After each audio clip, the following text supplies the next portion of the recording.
Hello, c'est Estelle et aujourd'hui je retrouve pour faire l'update lecture de août-juillet 2022. Pour une des premières fois de ma vie, j'ai tous les livres. C'est pas genre... J'ai retrouvé un rythme de lecture que j'aime bien, je lis de plus en plus et surtout je commence à beaucoup plus apprécier les updates lecture. Donc attendez-vous à des updates lecture une fois tous les 2 mois, même peut-être parfois une fois par mois, nous verrons bien. Je vais vous parler du tome 2 de Dark Shadow Magic de Victoria Schwab, A Gathering of Shadows. Ensuite je vous parlerai de A Brush with Love de Maisie Eddings. Ensuite je vous parlerai de Malibu Rising de Taylor Jenkins Reid. Ensuite nous parlerons du tant attendu Must Be Love on the Brain. Ensuite, et très rapidement, parce que je sais que j'en ai déjà parlé 75 fois, The Atlas 6 de Olivia Blake. Et nous terminerons avec le bouquet final. Nous parlerons de Captive de Sarah Rubens. J'ai lu Dark Shadow Magic l'été dernier. Ça avait été une surprise énorme parce que j'avais très peur de ne pas accrocher à l'univers, au style d'écriture. J'avais peur que ce soit trop compliqué, j'avais peur que ce soit pas le type d'histoire pour moi. Au final, non seulement j'avais pas du tout été perdue par l'univers, et en plus de ça, je m'étais vraiment attachée au personnage. Après, comme c'était un tome 1, j'avais pas vraiment eu le temps de construire et d'installer le coup de cœur dans mon... Où est un coup de cœur? Mais ce tome 2, il a installé le coup de cœur. Je pense que vous connaissez cette saga parce qu'elle a été traduite, le tome 1, le tome 2 et le tome 3. Ensuite l'histoire de Kel, qui est un Antari, ça veut dire qu'il peut passer de plusieurs Londres qui sont en dimension parallèle. Le Londres rouge, le Londres noir, le Londres blanc, le Londres gris, et selon dans quel Londres tu es, la magie, elle a une place plus ou moins importante. C'est une espèce de fantaisie paranormale. Il va croiser le chemin de Lila, une orpheline voleuse qui traîne un petit peu dans les rues du Londres gris, et elle va insister pour partir en mission avec lui parce qu'elle a envie de partir à l'aventure, et contre son gré au début il va la prendre, puis au final ils vont développer une super belle amitié dans le tome 1, amitié qui se transforme en plus dans le tome 2. Dans ce tome 2 on retrouve du coup Kel, Lila, et on a aussi beaucoup plus l'accent sur 2 personnages secondaires, donc Rai, le frère de cœur de Kel, et Elucar qui est une nouvelle personne. C'est un tome qui installe les choses. Tout s'est mis en place pour l'explosion du tome 3. On a eu des scènes qui certes se sont fait désirer, mais pour le coup quand elles arrivaient, pour moi c'était l'apothéose. Kel et Lila sont séparés pendant quand même une bonne moitié du tome, et ça c'était quelque chose qui me faisait un petit peu peur, mais finalement j'ai pas du tout été dérangée parce que j'étais à fond dans l'histoire de Kel et à fond dans l'histoire de Lila. J'adorais les personnages et du coup ils pourraient faire n'importe quoi, je serais quand même contente de lire leurs chapitres. Je suis passée au point où je m'en fous de savoir ce qu'ils font, tant que j'ai leur point de vue, je suis ravie. Lila, elle, a réussi à voler le bateau de ses rêves, et du coup elle est devenue la nouvelle chef de ce bateau avec un mec qui s'appelle Elucar. Et pendant ce tome 2, on va suivre en fait un espèce de tournoi, et Lila se dit tiens, ce serait pas genre le challenge supérieur de participer au tournoi, sachant que c'est un tournoi où il faut utiliser de la magie, et du coup elle va se faire entraîné par fameux petit Elucar. Et de son côté, petit Kel, devinez quoi, il va lui aussi participer au tournoi. Kel et Lila ne savent pas qu'ils vont tous les deux participer. Et qu'est-ce qui va se passer? Ils vont se retrouver face to face, évidemment! Moi, je me suis juste totalement laissée porter par ce tome, je les ai suivis dans toutes leurs histoires, et en fait, retrouver la relation Kel-Lila... Je ne savais pas que ça me manquait jusqu'au moment où je les ai retrouvés tous les deux. Ça a posé les bases pour le tome 3, les gars. Donc ça veut dire que des choses se sont dites, des actions ont été faites. Et surtout, il y a un grand méchant dans ce tome 2, dont on a aussi son point de vue. Et ça, pour le coup, je crois que je m'en veux un petit peu parce que j'ai négligé les points de vue du méchant au début pour me rendre compte vers le milieu qu'en fait, ce personnage risque d'être vraiment incroyable. Donc voilà, si jamais vous voulez lire ce tome 2, les gars, lisez bien tous les chapitres. Je vais du coup de ce pas lire le tome 3 et le dévorer. Maintenant passons à la petite partie romance avec Brush with Love. La romance feel good, bonbon, douceur. Si jamais vous avez envie d'une lecture pour vous redonner vraiment la joie de vivre, prenez ça tout de suite. C'est non prise de tête, c'est incroyablement mais beau et doux et touchant, et en même temps c'est drôle. On suit l'histoire de Harper qui est vers la fin de ses années de médecine. Elle est en dentaire, c'est la genre de meuf hyper anxieuse par ses études. Elle veut être la première, elle veut avoir un poste en particulier qui demande d'avoir des résultats excellents. Elle a une sacrée réputation dans leur école de dentaire, c'est un petit peu genre le monstre du travail. Et de l'autre côté, on va suivre Dan qui est un peu ce mec qui est tombé là, alors qu'à la base, c'était pas du tout ce qu'il voulait faire plus tard. Il doit récupérer le cabinet de dentiste de son père, mais clairement, il n'est pas du tout passionné, il est en galère. Harper va en fait tomber dans les escaliers et elle va casser la petite maquette de dents que Dan il avait fait. Quand tu mets de la pâte dans tes dents et qu'après ça fait genre tes dents en pâte à sel, et du coup elle se sent mais hyper mal, elle est en mode je vais t'aider à le refaire, faut que je t'aide à le refaire. Et après quand il débriefe le truc, toutes les copines de Harper sont en mode putain mais il était quand même vachement BG, tu peux pas en profiter pour genre faire un petit date avec lui. Et Dan il est en mode oh mon dieu mais c'est la fameuse Harper, la meuf trop forte, oh là là je suis grave intimidée. Ils vont du coup se revoir pour reconstruire le dentier de Dan. Ils vont réussir à se revoir et ça va se transformer en peut-être des dates, puis en peut-être quelque chose d'autre, et j'ai le sourire jusqu'aux oreilles. Ce livre a beaucoup de grandes qualités et une des premières c'est le timing. Littéralement les 15 premiers pourcents se passent dans la même journée. Ça commence avec la scène de l'escalier, ensuite elle va l'aider le soir à refaire le dentier, après le dentier ils sortent boire un verre. C'est tellement réaliste quand tu commences à discuter avec quelqu'un, les choses se passent quoi, et je trouve que c'était hyper réaliste le fait que ça s'enchaîne assez rapidement. Tout en fait était un petit peu naturel dans les événements. Dans le cadre du boulot, c'est Harper qui va être complètement hyper courageuse. La meuf, elle va gérer la situation, elle va lui refaire son dentier, en même temps elle va lui donner un petit cours et elle va grave être en mode bon bah maintenant tu fais ça, bon bah maintenant tu fais ça. Et Dan il est hyper intimidé parce que il est pas hyper compétent et du coup il pose des questions, il se rate un petit peu. Et en fait j'ai trouvé que sa dynamique était premièrement pas, j'ai adoré voir le fait que ce soit une fille qui est le dessus, surtout dans le domaine du médical, voilà. Il a rien essayé de mansplain en mode alors oui mais moi j'ai entendu dire que pour la pâte à sel fallait plutôt la mettre à 180 degrés. Genre non, il a fermé sa gueule, il a bu ses paroles, il l'a écouté comme n'importe quelle personne devrait le faire, putain. Et pour rester un petit peu dans le même sujet, il y a aussi une scène que je pense elle a été vraiment pensée. Harper en fait elle est en mode interne, elle fait ses trucs, et Dan ça va être genre le stagiaire, genre c'est même pas un interne, c'est le stagiaire, va être un petit peu affecté à Harper. Et là t'as un vieux boug qui arrive et qui dit mais non mais moi je veux pas que ce soit la dame là, la stagiaire qui m'arrache ma dent, je veux que ce soit le vrai docteur. Et en gros il pointe du doigt Dan. Donc Dan au début il dit rien parce qu'il se dit oh putain mais what the fuck, et Harper elle gère la situation, ça lui est arrivé 50 fois dans cette... Elle dit alors monsieur sachez que je suis dentiste, j'ai 5 ans d'études, après si vous voulez que Dan le stagiaire qui est littéralement là depuis une semaine il vous arrache la dent, vous allez un petit peu mourir quoi, donc je vous conseille de rester là. Et en fait ce qui se passe c'est que Harper elle reste hyper professionnelle, elle défend son truc, elle dit si vous avez un problème j'appelle ma supérieure. Et Dan il pète un câble et il dit non mais enculé en fait tu la respectes là, c'est elle le dentiste. Et là Harper elle fait alors Dan tu sors. Dan il est en mode non mais c'est n'importe quoi, t'as vu comment il t'a parlé, je t'ai défendu et tout. Et Harper elle lui a dit non mais frérot, en fait là quand tu fais ça tu lui donnes raison. Parce que qu'est-ce qui se passe? Moi il m'a pas écouté, et toi quand tu parles il t'a écouté. Ça fait ressentir le fait que j'ai eu besoin de toi pour me faire respecter. Et c'est ça qui est pas bien. Le mec, il est pas censé me laisser faire parce que toi, tu lui as dit. Et du coup, elle lui a dit, tu es totalement sorti de tes droits en parlant comme ça et en l'insultant. Genre de 1, t'insultes pas les clients. Même si le mec, il commence à être hyper sexiste envers moi, c'est pas ton job. Toi, ton but, c'est de rester professionnel et de justement pas rentrer dans le jeu de ce mec-là. Et j'ai trouvé que ce discours était extrêmement important parce que c'est un petit peu vrai.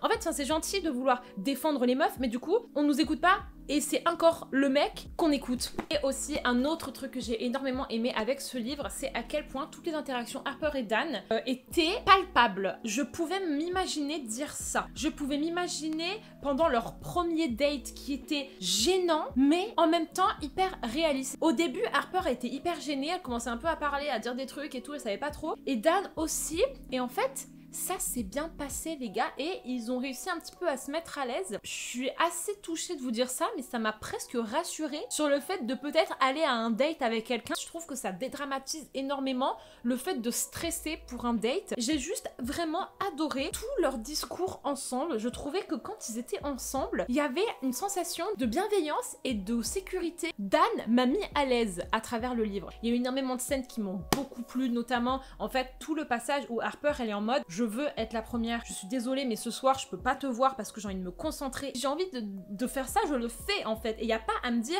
mais pourquoi tu fais ça, t'as pas besoin de faire ça. Et ça j'ai beaucoup apprécié parce que c'est un truc qu'on peut vachement entendre. On a vraiment en fait une envie d'exceller et un besoin d'exceller, et en fait laissez-nous tranquille quoi, et si on a envie de travailler laisse-nous travailler. Commence pas à dire non mais arrête tu révises trop. Il n'y a pas en fait à shamer les gens qui ont besoin comme ça de vraiment beaucoup travaillé, voilà. 100% validé, respect, communication, bienveillance, plus, chef kiss, vraiment. It's time for the big bay. Je vous avoue que j'avais très peur de ce livre. J'ai lu Daisy Jones and the Six, j'ai pas trop accroché à la plume de l'autrice. Pour le coup, ça a complètement marché avec Malibu Rising. C'est l'histoire de Nina, ses deux petits frères et sa petite sœur, alors qu'ils organisent la soirée la plus populaire de tout Malibu qui se passe dans la maison de Nina, dans laquelle plein de stars, plein de gens du showbiz, des artistes, des sportifs de haut niveau se rejoignent chaque année. Et cette année, la soirée promet d'être enflammée, explosive. Tout ce livre est un décompte jusqu'à la soirée, puisque ce livre se passe sur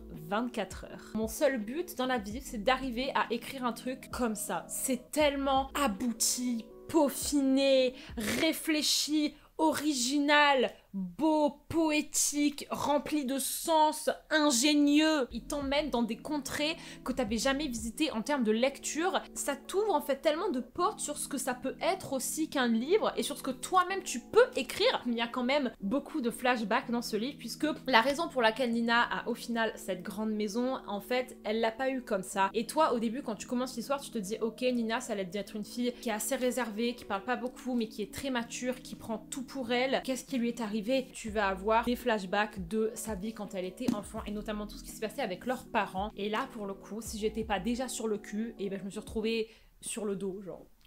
Les parents en fait de Nina se sont rencontrés alors qu'ils étaient très jeunes, et en fait leur père c'était un chanteur et clairement ça n'a pas raté. Dès qu'il a commencé à être très famous, il a commencé à baiser à droite à gauche, à tromper sa femme et tout. Sa mère, elle était mère au foyer toute seule et elle a commencé à tomber malade, elle arrivait plus à s'occuper de ses enfants. J'ai énormément aimé la manière dont elle était écrite, la maman, parce que même si elle savait que à chaque fois il revenait, il la suppliait de la reprendre, il lui promettait que tout allait changer mais qu'au final ça ne changeait pas, elle n'a jamais réussi à lui dire non, et en fait elle est toujours retombée dans le piège, même si en fait elle savait personnellement que c'était un piège, mais elle n'avait que ça et elle préférait avoir cette ordure de mari avec elle de temps en temps plutôt que d'être seule. C'était hyper dur à lire parce qu'on sait que c'est le cas de plein de gens en fait qui n'ont juste pas le choix que de rester avec une personne qui leur fait du mal, parce que de un, elle a pas réussi en fait à cesser de l'aimer, parce que dans sa tête elle faisait que de se souvenir du début de leur relation, à quel point il avait été romantique. Elle écoute des fois des chansons que lui il a fait sur elle, ça passe à Carrefour, et du coup forcément ça impacte ses enfants parce qu'ils comprennent pas. Un coup il y a papa à la maison, un coup il s'en va. Au fur et à mesure qu'ils grandissent, ils voient les trucs dans les journaux, ils commencent à capter qu'en fait leur père il trompe leur maman, et donc clairement toute la fratrie est complètement traumatisée. La mère finit par mourir et le père les abandonne totalement, et du coup Nina à 17 ans, se retrouve à la charge de ses deux frères et de sa sœur. Ce qui se passe, c'est qu'elle arrête les cours, elle va directement travailler dans un restaurant où elle fait des heures sup, laisse tomber, et en fait, un jour, elle se fait repérer alors qu'elle est sur la plage et qu'elle surfe, parce que c'est leur seul échappatoire dans leur quotidien. Elle se fait repérer par une agence de mannequins, et il la propose de l'embaucher, et elle tombe un petit peu dans la même dynamique que sa mère. Et c'est là où je vous dis que ce livre est abouti, parce que ce que tu as vu dans ton enfance, ça devient la seule chose que tu connais, et du coup ça devient quelque chose que tu finis par tolérer, et tu reproduis en fait les erreurs de tes parents. Il y a un tennisman professionnel qui va tomber amoureux d'elle, qui va la tromper, mais elle va pas réussir à être méchante, et du coup elle va dire c'est pas grave. Nina, toute sa vie, elle s'est écrasée et elle s'est tout donné, elle a littéralement donné tout ce qu'elle avait d'elle, protégée et pour s'occuper de ses frères et sœurs, si bien qu'en fait elle est devenue un robot quoi, travaille sous ses petits frères et ses petites sœurs. Ils en étaient certes hyper reconnaissants et ils ont gardé un minimum d'insouciance. Et moi c'est ça que j'ai trouvé qui était très beau, c'est que elle les a vraiment sauvés. Plein de secrets qui vont exploser, toutes les pires personnes qui pouvaient revenir à cette soirée vont revenir, et tout est calculé pour faire un espèce de coup de théâtre. Et je dis pas le mot théâtre au hasard parce que je veux que ce livre devienne une pièce de théâtre. Il le faut les gars, c'est une tragédie en fait. Ça se passe en 24 heures avec plein de personnages, tout est tourné autour de l'amour et ce que t'es prêt ou pas à faire par amour, que ce soit pour tes frères et sœurs, pour ton mari, pour tes enfants, à quel point t'es prête à te sacrifier par amour, et surtout est-ce que tu peux continuer à aimer quelqu'un quand il t'a fait tellement de mal, que ce soit ton mari, que ce soit ton père, ton frère. Vraiment tout tourne autour de ces questions-là. Tu suis tout leur point de vue à 9h du mat, à 10h du mat, à 11h du mat, à midi, jusqu'à 20h le soir, et chacun fait un truc, et au fur et à mesure de la journée, tu sens qu'il y a la tension qui monte et que ça va exploser pendant la soirée, limite t'as peur. Et j'ai une énorme pensée pour Nina parce que sur la fin du livre, elle fait vraiment son pétage de câble, et pour la première fois depuis que elle a dû reprendre à sa charge ses frères et sœurs. Elle fait quelque chose pour elle.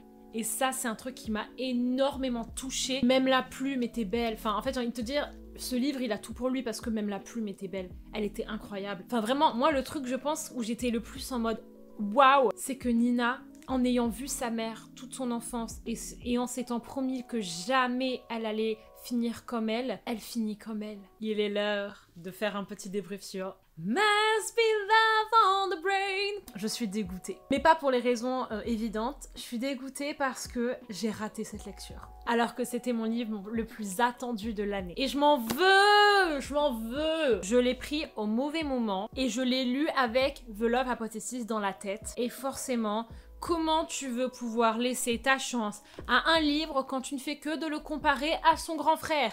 Je sais qu'il est mieux que The Love Hypothesis. Théoriquement, c'est le cas. Ce livre est mieux. Mais dans le cœur et dans la vraie vie, eh ben, je suis passée à côté. Dans celui-là, on va suivre l'histoire de Brie, qui est une neurologiste, et l'histoire de Levi, qui lui est ingénieur. Et en fait, ils vont se retrouver à devoir collaborer pour un projet de la NASA de créer des espèces de casques pour les astronautes. Quand Brie va savoir que son partenaire, c'est Levi, elle va complètement péter un câble parce qu'en fait, ils ont une backstory quand ils étaient dans leur master. Il y avait eu pas mal de petits problèmes de communication entre eux, des petites histoires où on n'avait jamais su au final qui avait menti, qui avait fait de la merde. Et du coup, ben, ça crée un climat de hate to love au début de cette histoire. Brie, elle tient aussi en fait un compte Twitter où elle s'appelle What Would Marie Do? Comme Marie Curie, c'est une de ses idoles. Elle utilise en fait ce compte Twitter pour parler de ce que ça fait que d'être une femme dans le domaine du scientifique. C'est un compte qui a quand même énormément de popularité et en fait, elle est incognito!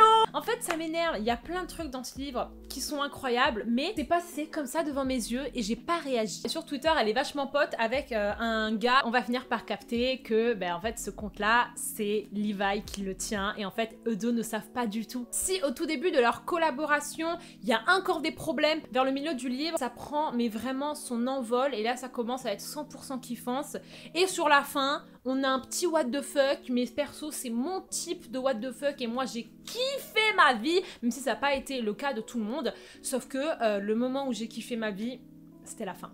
Dans ma tête, en fait, j'ai vu Olive. Ce sont deux personnages Sunshine qui parlent beaucoup. Au final, quand tu les mets vraiment à côté, il y a des différences. En fait, la manière dont elle parlait un petit peu, tout de suite, ça m'a fait penser à Olive. Et Levi, et ben malheureusement, c'est un petit peu pareil. Même si dans l'absolu, il est pas vraiment comme Adam. Il parle beaucoup plus que Adam. Il est beaucoup moins renfermé. C'était quand même un grumpy. Et du coup, ben, deux fois Grumpy Sunshine. Moi, je pense à Love Hypothesis. Et du coup, dans ma tête, je vois The Love Hypothesis. Deuxièmement, le début du livre, j'étais en panique. Je pense que c'est parce que je l'ai lu alors que j'étais pas chez moi. En fait, j'étais pas concentrée. Pour le coup, la romance n'a rien à voir, sauf la scène de cul, où pour le coup, il y avait une phrase qui était genre vraiment la même. Je veux bien, hein, mais juste change les mots qui sont utilisés. La romance, c'était pas un fake dating et c'était un slow burn. Levi était déjà amoureux de Bee depuis le début et c'est pour ça qu'il était gênant et parfois un petit peu méchant avec elle. C'est parce qu'il était tellement en train de se chier dessus que il savait pas quoi faire. Elle finit par vraiment se prendre d'affection pour lui et la scène où elle lui dit qu'elle l'aime bien, c'est une des meilleures scènes. Levi, il a littéralement fait non, non. J'adore le truc où le mec, il est en mode je t'aime et je veux être avec toi et je suis prête à tout pour toi. Mais à partir du moment où ça devient réel, il est en mode oh putain, mais en fait je suis pas prêt. Le mec est en mode le sol se dérobe sous mes pieds. Mon Dieu, mon rêve va peut-être devenir réalité. Et clairement les gars, ça part en escape game de la mort qui tue avec des gens qui pointent des fusils sur toi alors que t'es enfermé dans la NASA à 2h du mat. I love it! En termes de personnages, c'est plus approfondi. On est plus dans une histoire basée sur les personnages qu'une histoire basée essentiellement sur le fait de faire une romance pour de la romance, quoi, qui était le cas pour Love Hypothesis. Ben, j'ai adoré Love Hypothesis et ben, dans ma tête je le préfère, Love Hypothesis, c'était les scènes de romance qui étaient phénoménales. Mais là, c'était beaucoup plus centré sur les personnages. Les personnages ont eu des bonnes interactions qui nous ont entraînés avec eux, qu'il y a eu du suspense, des rebondissements, qu'il y a eu des scènes qui étaient quand même super cool. Mais en fait, ce sont les personnages qui ont tenu l'histoire. La morale de l'histoire, c'est quoi, les gars? Prenez votre temps avec vos livres comme ça que vous attendez. Je me fais le défi de parler de The Atlas en 4 minutes, c'est parti. Olivia Blake, c'est une de mes nouvelles autrices coup de cœur. On suit 6 magiciens qui vont participer au tournoi qui a lu tous les 10 ans afin d'entrer dans la fameuse librairie d'Alexandrie, qui est une librairie qui est protégée par des magiciens. Les magiciens qui existent sur Terre, mais dont l'identité est cachée, et en fait, ils s'entraînent dans des universités vraiment à part, ce qu'on considère un petit peu comme au-dessus de la population. Atlas, en fait, est donc un magicien de la librairie d'Alexandrie. Il va recruter les 6 meilleurs magiciens partout dans le monde. Chacun a sa spécialité et un type de magie différente. Et ça part dans un koh-lanta géant, puisque ils vont devoir faire des épreuves, et à la fin, ils doivent éliminer une personne parmi les 6 qu'ils considèrent qui n'est pas assez bien. Ils vont tous faire des stratégies entre eux pour savoir qui on élimine, qui on garde, qui mérite d'être ici. Et vraiment, c'était incroyable. J'ai adoré les 6 personnages, les 6 magiciens. Ils sont tous hyper mystérieux, hyper sexy, hyper prétentieux, parce qu'ils se prennent pas pour n'importe qui. Tu fais partie des 6 meilleurs du monde. Laisse-moi te dire que ça te met un melon comme ça. Et moi, j'ai bien apprécié que ces magiciens-là, ils se sentent plus haut que tout le monde et qu'ils se regardent tous un petit peu de haut. Ça me choque pas que la magie, quand même, ça te donne un petit syndrome et de supériorité incroyable. Je dirais que mes préférés, c'est Nico et Libby, parce que justement, c'est ceux qui étaient le plus jeunes et ceux qui sont restés le plus humains durant tout ce tournoi, tandis que les autres sont directement rentrés dans une optique d'inhumanité et en mode on est là pour éliminer quelqu'un, on n'est pas là pour faire copain-copine. Les vibes de Dark Academia, c'était quelque chose que je connaissais absolument pas. Ils étaient tous sombres, quoi. Il y a un côté hyper calculateur, malveillant. Ces 6 magiciens, ils ne se veulent pas du bien. Et vers le milieu de l'histoire, ils commencent à se demander, mais en fait, il va se passer quoi pour la personne qu'on va éliminer? Et ils captent que cette personne va littéralement mourir. Et il y en a qui se disent, bah ouais, c'est le jeu, je m'en fous, je vais la tuerai de mes propres mains si je dois le faire. Et il y a Nico et Libby qui sont en mode, mais les gars, mais vous vous rendez compte, enfin, on peut pas laisser quelqu'un mourir. Certaines personnes disent que ce livre est en fait un ramassis de conneries, mais c'est écrit avec des phrases tellement pompeuses que tu crois que c'est bien fait. Effectivement, ce livre a un style d'écriture hyper soutenu, hyper travaillé, hyper compliqué. Ils parlent tous comme si on était au 18e siècle, tellement que je sais même pas en quelle année se passe ce livre. Je trouve ça complètement crédible, parce que comme je vous ai dit, on est face littéralement aux 6 meilleurs du monde, et donc forcément ce sont des professionnels de leur sujet, et donc ils parlent avec un langage qui est élaboré sur le sujet. Des fois je comprenais pas ce qu'ils faisaient, mais c'était normal. Je n'ai pas un bac plus 6 en astrophysique, évidemment que je ne comprends pas, et si jamais j'avais tout compris, je me serais posé des questions, quoi. C'est que littéralement c'était pas crédible. Ils ont un petit peu des espèces de missions à faire. Ils défient pas mal les lois de la vie, de la gravité, les lois du temps. Ils font en sorte d'essayer d'arrêter le temps. Leur but ultime, ce serait d'essayer de remonter jusqu'au Big Bang pour recréer un Big Bang, et que du coup l'humanité se développe d'une autre manière. Et du coup il y a énormément en fait de passages où ils te parlent de maths, de sciences, de physique, de planètes, et moi j'étais passionnée. Je vous ai parlé de romance, ce livre en est rempli, parce que forcément quand tu mets 6 magiciens qui sont tous en compétition, que tu les enfermes dans un endroit pendant 1 an, forcément il se passe des choses. Ils ont chacun des profils très différents. T'as le mec très renfermé qui se croit meilleur que tout le monde, qui va tout faire pour pas mourir. T'as le mec qui a le syndrome de l'imposteur, qui comprend pas pourquoi il a été sélectionné, il est certain que c'est lui qui va mourir. T'as la meuf beaucoup trop belle qui utilise en fait son charme pour faire en sorte d'aller même charmer le putain de Atlas qui est le gérant du truc. Étant donné qu'ils sont tous dans un jeu de regard de vas-y, faut pas trop que je parle. Il y a vachement de moments où ils sont que 2 à 2. Ils ont chacun une relation différente avec chacun des autres. Vous avez peut-être entendu parler de The truc qui a fait polémique sur ce livre, c'est le fameux plan à 3. Clairement, tu peux lui trouver un sens, mais moi je pense pas qu'il y ait vraiment de sens, à part que l'autrice a voulu se faire un kiff. Et clairement, moi j'ai énormément apprécié cette scène qui était pour le coup très bien faite, beaucoup mieux que le joining. Les gens disent qu'il y a plein de scènes qui n'ont aucun sens. Rappelez-vous que dans le cast, il y a des gens qui peuvent manipuler les pensées, d'autres qui peuvent manipuler les émotions, d'autres qui peuvent manipuler le temps. Ces 3 trucs combinés, il y a moyen de faire en sorte que tout le monde devienne fou et de manipuler les émotions de tout le monde pour que tout le monde fasse n'importe quoi et pour que tout le monde pense des trucs alors qu'ils devraient pas le penser. Et moi je suis certaine qu'en fait ils sont tous pas du tout en train de faire ce qu'ils pensent qu'ils sont en train de faire, mais ils sont juste manipulés complètement par une des personnes du groupe, mais ils le savent pas.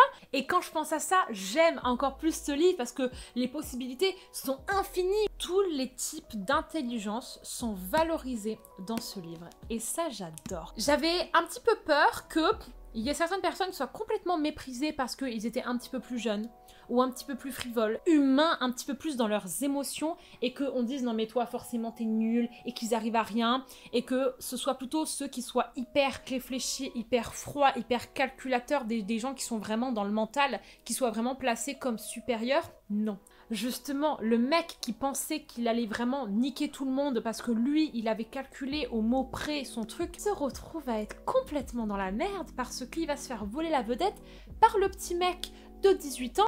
Olivie, je l'aime beaucoup parce que la personne qui a fait la découverte la plus importante de ce livre, c'est une fille et c'est la plus jeune. La manière dont elle a présenté l'intelligence, elle a présenté l'intelligence sur toutes ses formes, elle a montré des gens qui avaient des caractères très différents. C'est un livre que je pense est un peu incompris. Les amis, j'ai pas beaucoup de batterie et il faut encore que je parle de Captive. Ça faisait longtemps que j'avais pas lu de dark romance, du coup j'ai décidé de m'attaquer à pas n'importe laquelle. La dark romance qui a eu, je pense, le plus de vues sur Wattpad et qui du coup a été prise par BMR pour la publication et du coup la voilà. Et je vous parle de ce livre avec un sourire énorme, même si je ne lui ai pas mis une note incroyable, même si je n'ai pas vraiment trouvé que c'était sensationnel et que clairement c'est pas mon type de dark romance et que clairement j'ai plein de défauts et que clairement je pourrais passer 1 heure à vous dire tout ce que à mon goût n'allait pas dans ce livre. J'en ai rien à faire parce que je suis juste ultra fière de Sarah et ultra contente et j'ai envie de dire mais vraiment détendez-vous, trouvez-vous une passion dans vos vies. Les gens qui passent leur temps à aller harceler Sarah, à cracher sur ce livre, à envoyer des insultes et à totalement dénigrer le truc et aller beaucoup trop loin dans la critique de ce livre. Ce n'est pas parce que ce livre vient de Wattpad que ça vous permet d'être odieux avec. Ce n'est pas parce que ce livre vient de Wattpad que vous devez prendre votre avis comme vérité et ne pas préciser que ce n'est que votre humble avis. Ce n'est pas parce que ce livre vient de Wattpad qu'il ne mérite pas ces putains d'exemplaires vendus à tel point qu'il a fait rupture de stock et que ça a été une des meilleures ventes de la semaine. Il faut arrêter d'être jaloux du succès des autres, surtout des autrices Wattpad. La morale de l'histoire avec ce livre, c'est pas que Asher là, il ait besoin de se calmer tout de suite, de se prendre 4 claques, de redescendre et d'arrêter de penser que c'est le centre du monde et que tout lui est dû. C'est pas de dire que Ella, elle aurait pu être plus travaillée, qu'il y avait plein de choses qui tenaient pas la route, qu'elle a fait la girouette et qu'elle est tombée amoureuse de Ash en l'espace de 2 minutes. Ça clairement je m'en fous, parce que ça fait partie du délire, ça fait partie de la dark romance, ça fait partie de ce type de dark romance là, ça fait partie de la communauté et que surtout c'est personnel. Même s'il y a des choses que ouvertement vous trouvez ça pas bon, ça peut plaire. Ne jugez pas les gens à qui ça plaît. Vraiment, laissez-les tranquilles si ça leur plaît. Laissez ce livre être en rupture de stock si jamais les gens sont heureux. Donc voilà, tout ça pour vous parler de Captive, qui est une dark romance. On suit l'histoire de Ella, qui est une captive. Du coup, c'est une fille qui a été vendue en fait à la mafia, comme beaucoup d'autres filles, afin de travailler un petit peu avec eux, de servir un petit peu d'espionne et de faire des missions un petit peu secrètes. Ce sont des filles qui clairement, en fait, sont retenues et je sais même pas si elles finissent par sortir au final du système. Et Ella, c'est une fille en fait qui a été un petit peu abusée de par ce système-là parce que elle a été dans un groupe de mafieux qui clairement l'utilisait en tant qu'esclave sexuelle, alors qu'à la base, c'était pas du tout pour ça qu'elle avait été vendue. Elle se fait racheter par un autre possesseur qui est Ash Scott, un gars d'un groupe de mafieux hyper redouté. Il va faire de sa vie un enfer, il va lui mettre la misère, il va lui faire du mal, il va être violent avec elle. Dark romanceux. Il n'y a pas communication, bienveillance, respect. C'est de la dark romance, ok? Évidemment, petit syndrome de Stockholm, parce que c'est de la dark romance. Et là, va finir par ressentir un petit soft spot pour son petit possesseur. Et son petit possesseur, même si il a essayé de nier le fait qu'il était complètement amoureux d'elle, va finir aussi par avoir un énorme soft spot pour elle. Et il va finir par dire « Je vous bute si jamais vous l'approchez de 2 cm » et il va vraiment buter les gens, voilà. Alors après, pour le coup, c'est peut-être pas votre style de dark romance. Moi, clairement, Captive, c'est pas mon style de dark romance. Certes, c'était très addictif. Certes, je me suis tapé des barres à quel point Ash était exaspérant et désespérant. Moi, il n'avait aucune crédibilité, ce mec, parce que il agissait vraiment comme un petit enfant pourri gâté. Va me faire un café. Moi, j'aime pas quand tu parles comme ça. La prochaine fois que tu dis ça, je te pète la gueule. Et il lui pétait la gueule. Enfin, en fait, le mec n'avait littéralement aucune patience pour rien du tout. Mais on s'en fout, voilà, clairement. En fait, il faut vous retenir un truc, les gars, c'est que quand on est en dark romance, selon les types de dark romance et selon les auteurs, Des fois, on en a rien à foutre de la crédibilité, parce qu'on est là pour lire des putains de scènes de dark romance qui sont, à savoir, des captives qui tombent amoureuses de leur possesseur. Je connais des versions où moi j'ai beaucoup plus accroché et où à mon goût c'était mieux fait. Clairement, si toi t'as envie de lire une dark romance où c'est pas compliqué, où tu vas pas te poser 350 000 questions, et ben let's go. Mais clairement, moi c'est vrai qu'en dark romance, j'adore me poser 365 000 questions. J'adore quand la psychologie touche le plafond. J'ai pas trop eu ça là-dedans. Et puis aussi, des fois j'avais un petit peu de mal à croire que Ella puisse agir d'une certaine manière, considérer ce qu'elle a vécu. Mais bon, après ça clairement, c'est l'autrice qui voit jusqu'où elle veut aller en termes de psychologie. Et pour moi c'était un petit peu léger. Mais après voilà, tout ça, ça restait mes goûts. Et j'ai une seule question pour toi Ella. Quand tu as reçu ton téléphone en cadeau, pourquoi ta première réaction, ce n'est pas d'avoir appelé la police? Elle a fait des selfies. Littéralement, sa première réaction, c'est de cette prise en selfie. Et elle s'est prise en photo en premier, quoi. Et ça m'a fait super rire. Donc voilà, tout ça pour dire que c'était addictif. Il y avait les scènes bateau de la dark en mode captive, syndrome de Stockholm. Moi, j'ai kiffé. J'aurais apprécié un petit peu plus d'harmonie, un petit peu plus de psychologie, un petit peu plus de profondeur et de cohérence et de crédibilité dans les personnages. Ça n'enlève rien le fait que... Et ben je suis trop contente pour Sarah. Et voilà les amis, j'ai terminé de parler. Cette vidéo était très longue, je m'en excuse. Si jamais vous avez lu ces livres, n'hésitez pas à me dire ce que vous en avez pensé. Et voilà, moi je retourne à ma lecture parce que j'ai envie de lire plein de nouveaux coups de cœur là. Je vous fais des gros bisous et je vous dis à plus tard dans une prochaine vidéo. Bye bye.